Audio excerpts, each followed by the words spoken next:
শ্রীমদ্ ভগবদ্গীতা যথাযথ চতুর্থ অধ্যায় জ্ঞানযোগ শ্লোক নাম্বার 16। কিম কর্মতি কবয়ঃ পত্রমোহিতাঃ তত্র কর্ম প্রবেক্ষ্যামি যযোগ্যত্যা মহেক্ষ্যভাৎ। শব্দার্থ কিম কি, কর্ম কর্ম, কিম কি, অকর্ম অকর্ম, ইতি এভাবে, কবয় বুদ্ধিমান ব্যক্তিগণ, অপি ও অত্র এ বিষয়, মোহিত হন, তৎ তাই, তে তোমাকে, কর্ম কর্ম, প্রবেক্ষ্যামি আমি বিশ্লেষণ করব, ইয়ৎ যা, জ্ঞাত্তা জেনে, মোক্ষসে তুমি মুক্ত হবে, অশুভাৎ অশুভ অবস্থা থেকে। অনুবাদ: কাকে কর্ম ও কাকে অকর্ম বলে তা স্থির করতে বিবেকী ব্যক্তিরাও মোহিত হন। আমি সেই কর্ম বিষয়ে তোমাকে উপদেশ করব, তুমি তা অবগত হয়ে সমস্ত অশুভ অবস্থা থেকে মুক্ত হবে। তাৎপর্য: কৃষ্ণ ভক্ত মহাজনের পদাঙ্ক অনুসরণ করে কৃষ্ণ ভাবনাময় কর্ম করা সকলেরই কর্তব্য। পূর্ববর্তী শ্লোকে ভগবান যে উপদেশ দিয়েছেন, পরবর্তী শ্লোকে তিনি তার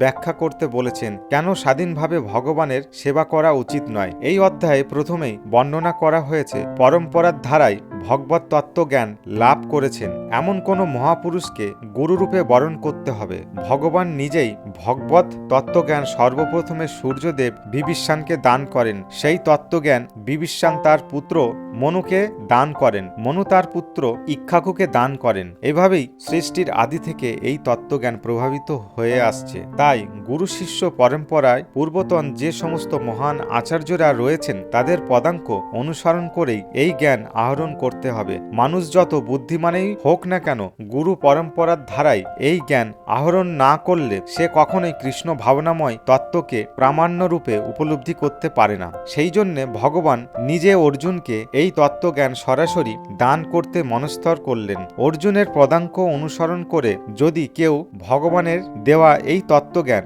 আহরণ করেন, তাহলে তিনি অনায়াসে জড়জগতের বিভ্রান্তি থেকে মুক্ত হতে পারেন। কেবলমাত্র জাগতিক পরীক্ষা নিরীক্ষার মাধ্যমে অভিজ্ঞতালব্ধ জ্ঞানের সাহায্যে ধর্মীয় পন্থাগুলি কখনোই নিরূপণ করা যায় না। প্রকৃতপক্ষে কেবলমাত্র ভগবানই পরমতত্ত্ব সম্মিলিত ধর্মনীতি প্রণয়ন করতে পারেন।